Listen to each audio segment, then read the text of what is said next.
Assalamualaikum warahmatullahi wabarakatuh. Materi kita hari ini adalah akad transaksi syariah. Menurut terminologi hukum Islam, akad adalah pertalian antara penyerahan atau ijab dan penerimaan atau qabul yang dibenarkan oleh syariah, yang menimbulkan akibat hukum terhadap objeknya.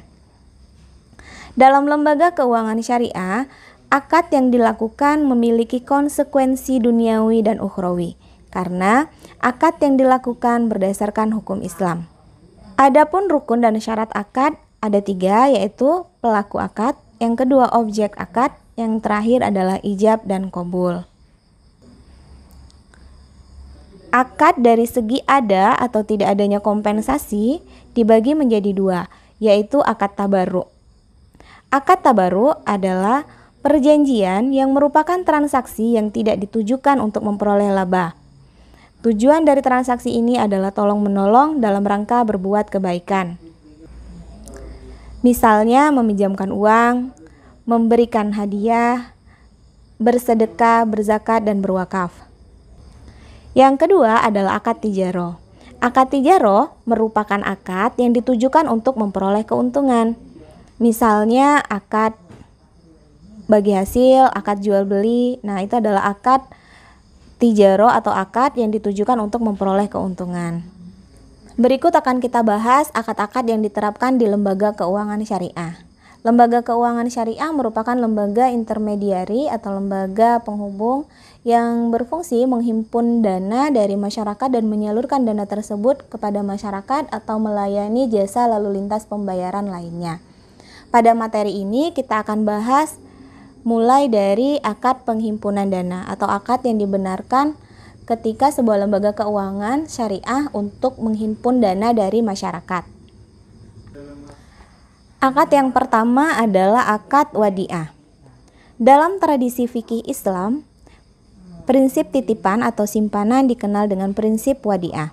Wadiah dapat diartikan sebagai titipan murni dari satu pihak ke pihak lain, baik individu maupun badan hukum, yang harus dijaga dan dikembalikan kapan saja si penitip menghendaki.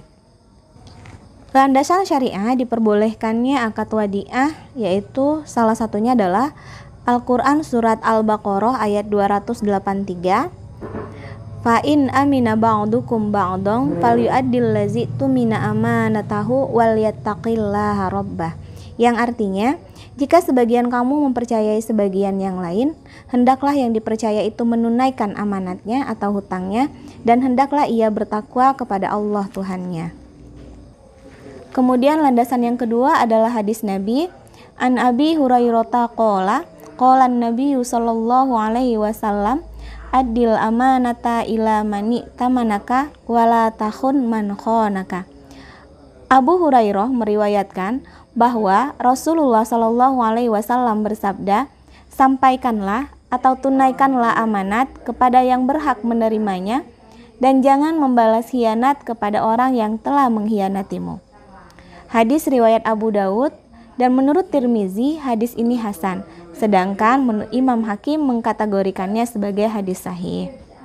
Pada dasarnya, penerima simpanan adalah yadul amanah atau tangan amanah, yang artinya ia tidak bertanggung jawab atas kehilangan atau kerusakan yang terjadi pada aset titipan, selama hal ini bukan akibat dari kelalaian atau kecerobohan yang bersangkutan dalam memelihara barang titipan karena faktor-faktor di luar batas kemampuannya. Hal ini telah dikemukakan oleh Rasulullah dalam suatu hadis. Jaminan pertanggungjawaban tidak diminta dari peminjam yang tidak menyalahgunakan pinjaman dan penerima titipan yang tidak lalai terhadap titipan tersebut. Akan tetapi, dalam aktivitas perekonomian modern, si penerima simpanan tidak mungkin akan mengidalkan aset tersebut, tetapi mempergunakannya dalam aktivitas perekonomian tertentu. Karenanya, ia harus meminta izin dari si pemberi titipan untuk kemudian mempergunakan hartanya tersebut dengan catatan ia menjamin akan mengembalikan aset tersebut secara utuh. Dengan demikian, ia bukan lagi yadul amanah, tetapi yad domanah, tangan penanggung, yang bertanggung jawab atas segala kehilangan atau kerusakan yang terjadi pada barang tersebut. Dengan konsep wadiah yad amanah, pihak yang menerima tidak boleh menggunakan dan memanfaatkan uang atau barang yang dititipkan, tetapi harus benar-benar menjaganya sesuai kelaziman. Pihak penerima titipan dapat membebankan biaya kepada penitip sebagai biaya penitipan. Jadi dapat disimpulkan, secara garis besar, wadiah dapat dibagi menjadi dua, yaitu wadiah yad amanah dan wadiah yad domanah. Jika kita kembalikan kepada lembaga keuangan syariah sebagai lembaga yang profit oriented, tentu saja akad yang digunakan biasanya adalah wadiah yad domanah. Sebagai konsekuensi dari wadiah yad domanah, semua keuntungan yang dihasilkan dari dana titipan tersebut menjadi milik lembaga keuangan syariah. Demikian juga ia adalah penanggung seluruh kemungkinan kerugian. Sebagai imbalan, si penitip mendapat jaminan keamanan terhadap hartanya. Demikian juga fasilitas-fasilitas yang lainnya. Contoh wadiah yad domanah yang diterapkan di perbankan syariah misalnya adalah tabungan, kemudian giro. Kalau di Baitul Mal wa Tamwil, contohnya misalnya simpanan wajib yang diberikan anggota itu menggunakan akad wadiah yad domanah. Dengan konsep wadiah yad domanah, pihak yang menerima titipan boleh menggunakan dan memanfaatkan uang atau barang yang dititipkan. Tentunya, pihak lembaga keuangan dalam hal ini mendapatkan bagi hasil dari pengguna dana, dan lembaga keuangan dapat memberikan insentif kepada penitip dalam bentuk bonus. Akad penghimpunan dana yang kedua yang lazim diterapkan di lembaga keuangan syariah adalah akad mudharabah. Mudharabah berasal dari kata dorb, berarti memukul atau berjalan. Pengertian memukul atau berjalan ini lebih tepatnya adalah proses seseorang memukulkan kakinya dalam menjalankan usaha. Secara teknis, mudharabah adalah akad kerjasama usaha antara dua pihak di mana pihak pertama atau sohibul mal menyediakan seluruh modal, sedangkan pihak lainnya menjadi pengelola. Keuntungan usaha secara mudharabah dibagi menurut kesepakatan yang dituangkan dalam kontrak.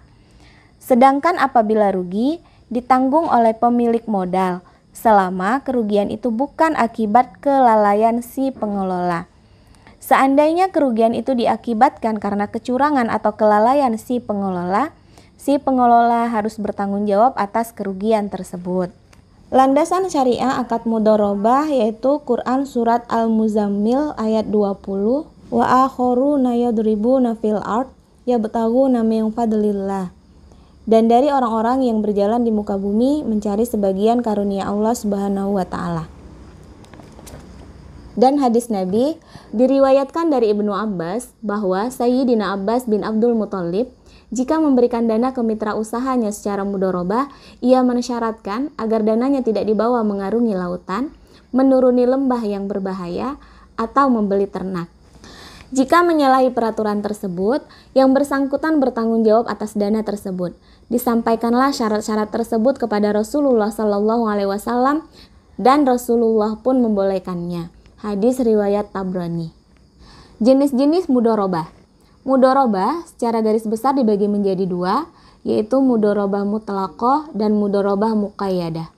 Mudharabah mutlaqah yaitu bentuk kerjasama antara sohibul mal atau pemilik modal dan mudharib atau pengelola yang cakupannya sangat luas dan tidak dibatasi oleh spesifikasi jenis usaha, waktu, dan daerah bisnis.